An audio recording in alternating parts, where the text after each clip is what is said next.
So, how was it joining the cast of Bel-Air this year? Oh, well, Bel-Air was amazing. Everyone is so nice and warm and welcoming. And, you know, that family, Bel-Air coming from Fresh Prince, that's TV royalty. So to get to join them was just such a blessing and a treat. And I had an amazing time. Good. And had you been a fan of the show before you joined it? Okay, so Fresh Prince, I grew up watching. Yeah. Bel-Air, I hadn't watched yet. I wanted to watch it, but Mhm.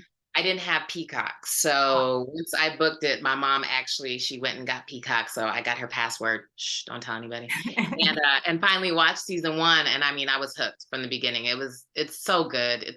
Just the performances, the storylines, the music, everything is just really you get caught, up in it. yeah. And so season two from, what I've seen so far, I think is going to be just as strong, if not stronger than season one. So I'm going through that right now because since you were in it, I started watching it. I'd hoped to get finished before today, but I didn't get right. finished.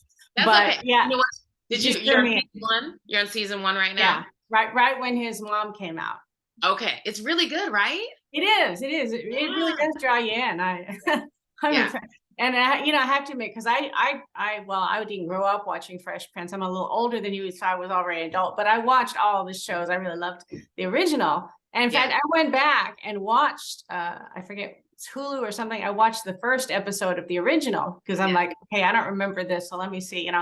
And it's still funny, by the way, Oh, if you it's so want to good. go back and watch the original. We've been watching it too lately. Like my husband and I, and we're just sitting there like it was such a good show, man. Yeah. Like you So can't like anybody can watch that and just yeah.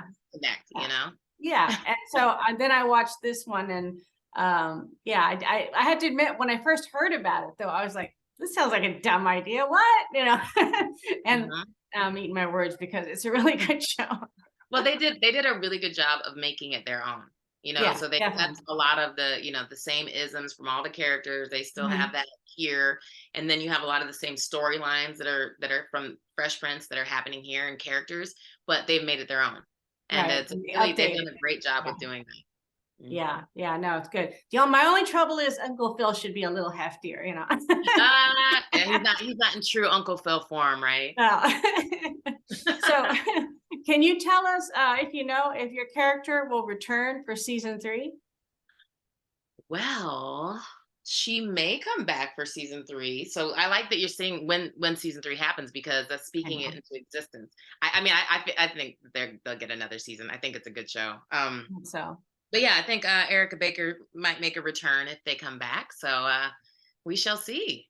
okay, good. Well, when I get to that part, I'll be looking forward to seeing. Yeah. Yes.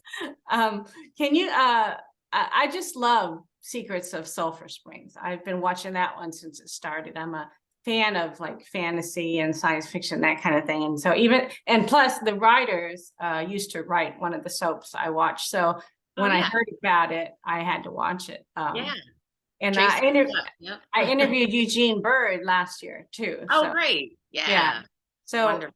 what is your favorite thing about working on that show? It's just I feel so lucky to be part of such a unique show. Mhm. I tell people all the time there's really there may be one or two other shows like this, but Yeah. it's really in a league of its own when it comes to having an adult and children or adult and children that both like it.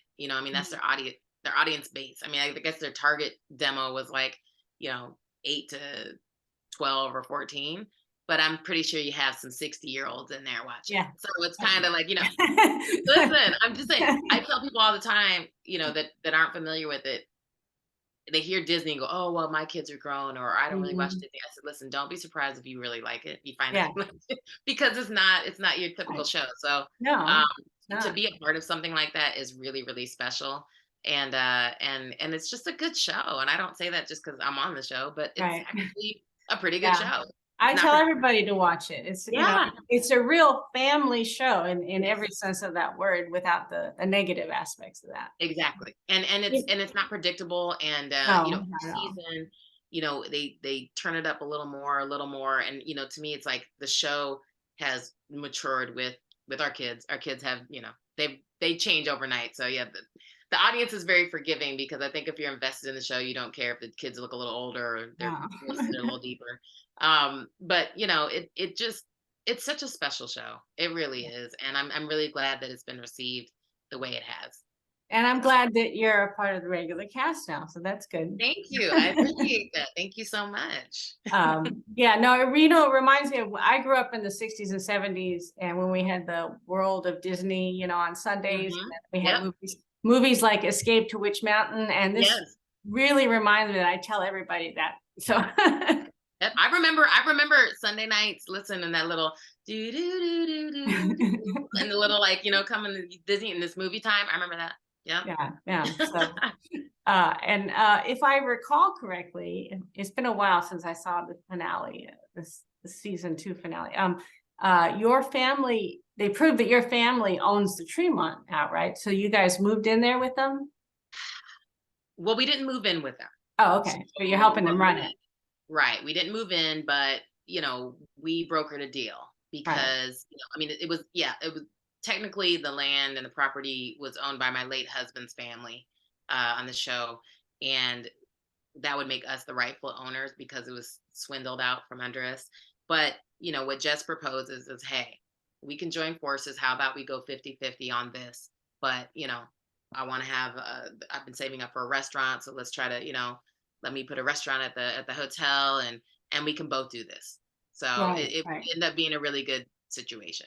I forgot about the restaurant. I'm glad you reminded me of that. It's Yep. been a while. Yep, I know, right? I remember it had a great cliffhanger though, and I read about that yesterday. So I can't wait for it to return. Anything else you can tell us about season 3? I mean, they're still kind of jumping around in time. They go in the past and they go a little in the future in this Yeah. one. So it's just more the near future.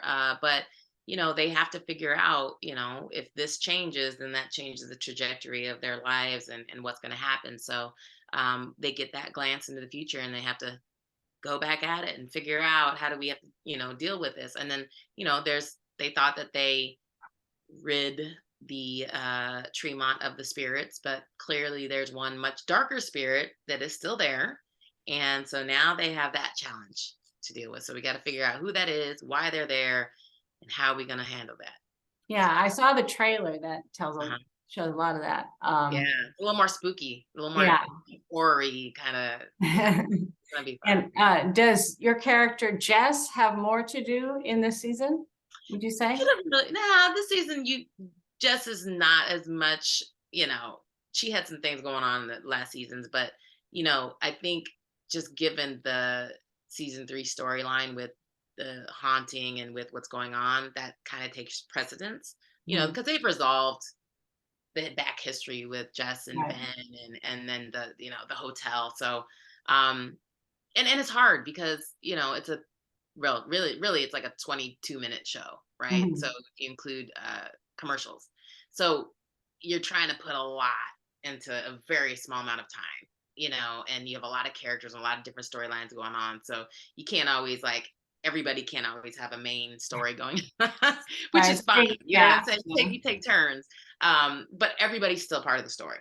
And then we Good. have some amazing guest cast that come in, and I mean that's one thing we've been really fortunate about is we've had like strong guest characters like Eugene. I mean he kills it. I mean that's like my brother. I love Eugene. He's amazing. But That's like great. this season we have even more phenomenal guest talent joining us than characters that you guys are gonna love. Like I love the guest roles. Can Like you they're mention any actually some of my names favorites. or? Well, we have Joyce Guy. She's joining Oh, us. She's been around a long time. She's an amazing resume, and I think she's actually been on Days of Our Lives here for a while now too. She's name's doing familiar. yeah, she's great, and her character. I mean, she kills it. Like it's so good. We have uh let's see, Ashley Jones. I don't know if she's Oh, I love her. Bernice Jones. She's a relatively newer face. Phenomenal, very strong. I think people are really gonna really take to her, and she brings a lot to it. I mean, just there's more. I can't even tell you everybody's names right now off the top of my head, but just know that every guest actor that comes in kills it. So Great. Yeah, Good well, stuff that's to look forward to. good. And you were on Quantum Leap Monday night. You're everywhere. You know what? I joke right now and I say this is my everything everywhere all at once moment. Very fitting. Well, let's Uh, hope it lasts for a while. right. I'm hoping that I can get some more jobs here pretty soon. Yeah, did Quantum Lead and that just aired last night. Yeah, was it fun to film that? It was so much fun. It was so much fun. I mean, again, like I'm kind of in the space where like Bel-Air and Quantum Leap, I mean, they were both really, they stem from like, you know, some legendary roots. So to be a part of both of those is great. And Quantum Leap, I mean, like just like on Bel-Air, the cast and crew were amazing on Quantum Leap, and I felt right at home. Good. And the episode takes place in 1985, so that was a lot of fun. Oh, nice. I'm more of a character actor, so I like kind of getting into those different genres and different eras and different. I had a joke the other day. I said different Heras because I had different. So like that's fun. So I got to play in that world, and it was it's a special storyline Mhm. uh, that I think will touch a lot of people. And yeah, I had a great time. Quantum Oh, Leap was good. Yeah, their stories have been great. I've really yeah, enjoyed them. They're very yeah. up to date and everything. Hmm. And I've seen that you've mostly done dramas and some sci-fi and fantasy. Have you done comedy as well? I dabble in comedy every now and then. Uh-huh. I actually one of my I guess career highlights was actually a comedy. A few years ago, I was really lucky to be a part of a show called Moonbase 8, Oh, okay. and it was on Showtime. So it was like a 6 episode thing, like maybe a one off. I'm not sure. And when I booked it, I didn't know who was connected to it. When I booked it, we just did the audition, and I booked it, and I was like, oh, this is great. And then as soon as it was finalized, I realized, oh, this whole episode, I get to play with Fred Armisen, John C. Riley, and Tim Heidecker. Like these are Wow. some comedic greats, right? And I'm like, Yeah. what? So these three, they created this show. They like over text, they were like, I had this idea. So it was kind of like their baby. And it's about these three like astronauts in training in the simulated moon base, right? Out in like the desert. And they're real, goofy and messing up all the time. And so my character is another astronaut in training, and she comes in for that episode, and she's like living with them. And she's like the smart, straight character, like, no nonsense and everything. And she's dealing with all their craziness. And that was just like to work with them. I was like, what? And I mean, I was like, I'm just gonna follow your lead, and they were amazing, and that was fun. So that was on Showtime. It aired like a few years ago, and so yeah, so I do comedy every now and then, but I only do it with comedic legends. Right. Apparently. Which do like if you had to choose one genre, which one would you choose? Okay, so my managers, but we had this conversation with them a lot. I think drama is I'm very settled in that. Comedy, I am a very goofy person by nature, and I'm very, I think, comedic and weird in by nature, just me. And if I have somebody else I'm goofing with, like we can goof. But so I can do comedy, but to me in my head, it's kind of I get a little intimidated sometimes. So I think sometimes I'm like, oh, I don't know if I could do it. And my people are always like, you can do that. I'm like, well, I don't know, So like I could, I like all of it. I need to step up my comedic game because I am able to do it, and I know I can do it. I did train at Second City in Chicago for a year, Oh, so I okay. have that background, the original Second City. But yeah, I've just mainly done drama over the years, but I can do comedy too. And so Yeah. maybe I think just having this conversation, I just need to step up my comedy chops a Yeah, little bit, and definitely. so It's good to yeah, challenge yourself and get out there and do exactly. stuff that you're not used to doing. Yep, yep. Well, great. And do you have anything else coming up that you can tell us about? No, not that that's not enough that we've talked I mean, about. yeah, this is not enough for you. What is I it? know. No, actually, right now it's just those, and so Quantum aired last night.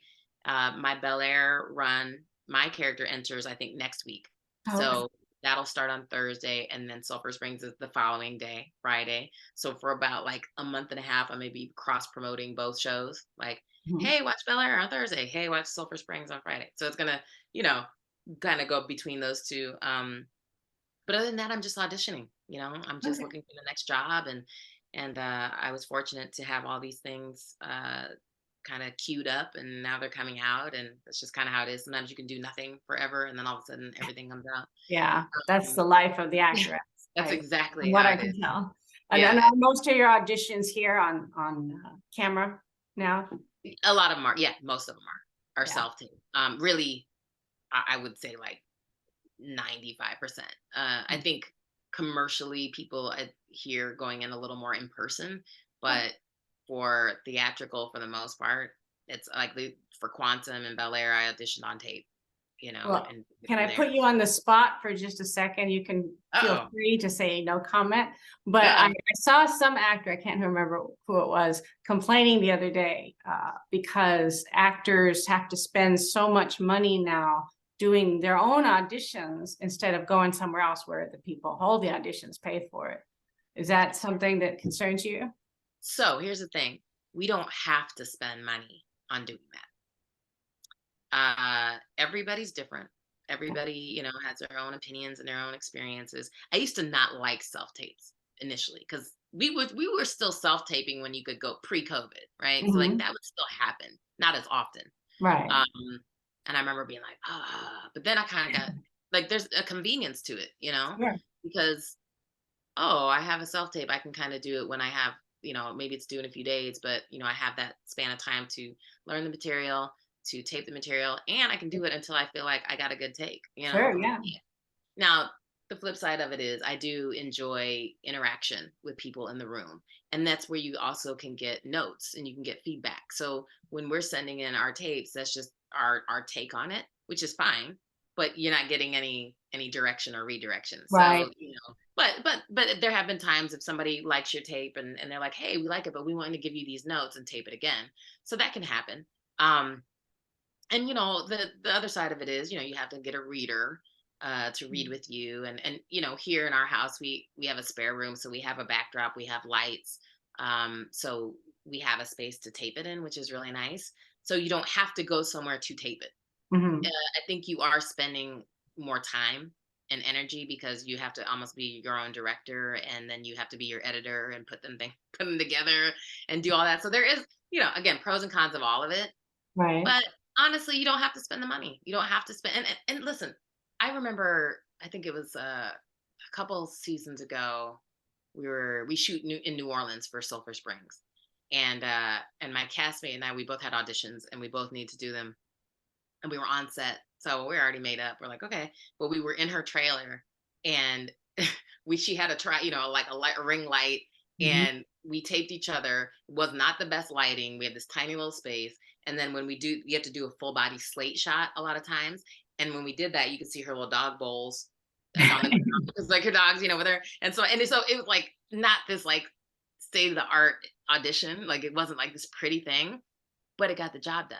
And I actually like I was pinned for that job. Like I almost got it, but I didn't get it. So that made me really realize I'm like, oh, it doesn't have to be this like completely polished, spend all this money on it situation.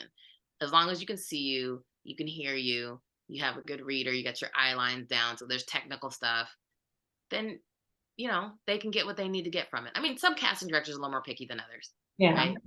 But I don't know. I do miss having the interaction, Right. but I like the convenience. But Sure. also, sometimes too, we're having auditions on Zoom. So I Yeah. have done those before. So they are live and you technically, have the people, but it's just, you just got to tweak things. So Yeah. yeah, it's been a big conversation lately. So Yeah, it we'll see seems what like it. I mean, you guys spend so much already on keeping fit and getting headshots and all that other stuff that you guys have to. I am so glad that you understand that because this business, you put out a lot more than you take back in.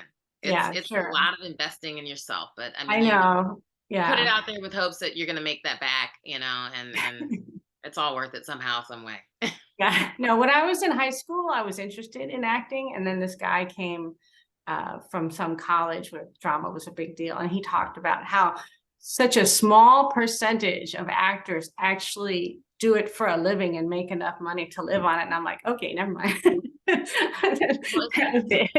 it's really honestly like you got to be kind of a little like insane, I think, to do this job because there is no stability. There's no Yeah, financial stability. But I guess the way I look at it is like I would rather do something that I love and enjoy and that I have a gift for, and maybe not get paid as well as if I were working just a regular 9 to 5 job oh that I yeah, didn't sure, enjoy. Now, if I enjoyed that job, that's different, right? But sure, at the end of the day, just doing something that you enjoy is to me the most important. But you're right. I mean, there's a very small percentage of people that make a living doing this. And I know tons of talented people that can't even get reps or right. auditions, and you're like, they're amazing. Like they're Yeah. amazing talent. And they So give up and go do something else. Yeah, yeah, and I just feel so fortunate, um, to be able to lately I've been consistently working. But again, there's peaks and yeah, valleys. I mean, I've listen, I've been on Sulphur Springs for 3 years now. 2 years prior to that, I didn't work. I didn't book wow, anything. Like I was close to getting a few jobs. Like I was right yeah, there, but I didn't get it. And so that's it. So if you take in the last 3 years, I didn't work anything else other than Sulphur Springs. So 5 years wow, to this yeah, point, Quantum Leap and Bel-Air are my first jobs outside of the Disney show that I've had in 5 years.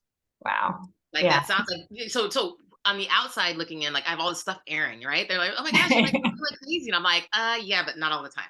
And Yeah, even when we shoot Sulphur Springs, we shoot for like 2.5 months of the year and then we're done. So like yeah, I've been done since mid-September. mhm, Unfortunately, I was able to start working in November on Bel-Air, and then I just finished shooting like a few weeks ago. So I've been working for a while, but now I right, don't have a job.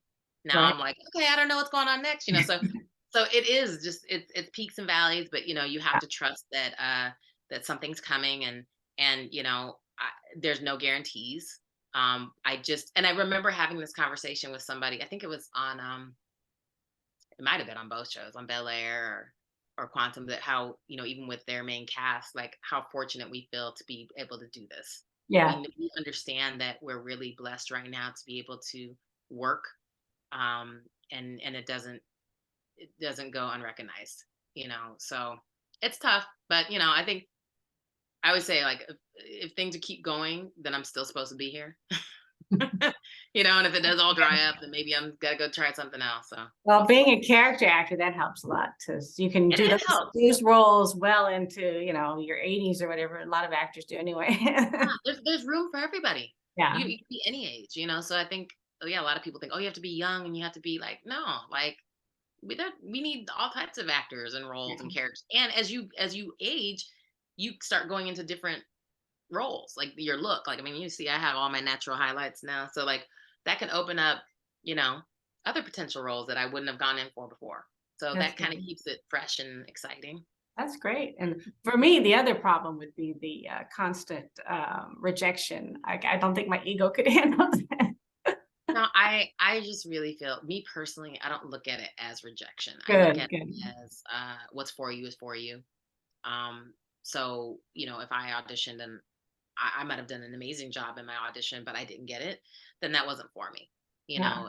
and there's something else out there aligning, the planets are aligning, getting ready for me. Um, and I think that it's just that constant reconditioning of your mindset to Mhm. understand that. And like, I don't look at other people as my competition. To me, it's a game of Awesome. golf. Like I have Yeah. to go and better my score each time. Well, that sounds like Yeah. a very healthy attitude. You listen, and granted, now are you up against other people? Yes, in the grand scheme of things, you are. But at the same time, you have to make it healthy for yourself, and again, have that mindset, because if not, this business will chew you up and spit you out. Yeah, yeah. So you have to, you really, that's, but those types of that mindset has been my saving grace over the years, and I'm not exempt from having my low moments. Yeah, sure. Like I'm an optimist for the most part. I'm really positive, and I'm like, yes, what's for you is for you, and it's all good, and everything will happen. And yes, that's me most of the time. But there's also me that won't work for a long time, and everybody else around me is working, and then you're like, oh, and I'm like, I don't want to work. Do I not have it anymore? And my confidence can be down, and Right. because you're human, and but you just have to feel it, and know it's okay. Acknowledge how you're feeling. Know it's okay to feel that way, and just don't let it overcome you. Like, go through it, grow through it, and then let it go and just keep pushing forward. That's So great. yeah, right now I'm riding a wave, but again, I don't have a job lined up. So Sounds like you we'll could see what teach a happens. class on how to handle being an actor, really. If you Hey, ever maybe have that's what I need to do. a dry spell, you could start that. Hey, listen, if I don't get any jobs pretty soon, I might be starting a class like that. Well, thank you so much for talking to me. I really appreciate it. Oh no, thank you for having me, and enjoy the new seasons of Sulphur Springs. I'm looking forward to it. Bye. Bye.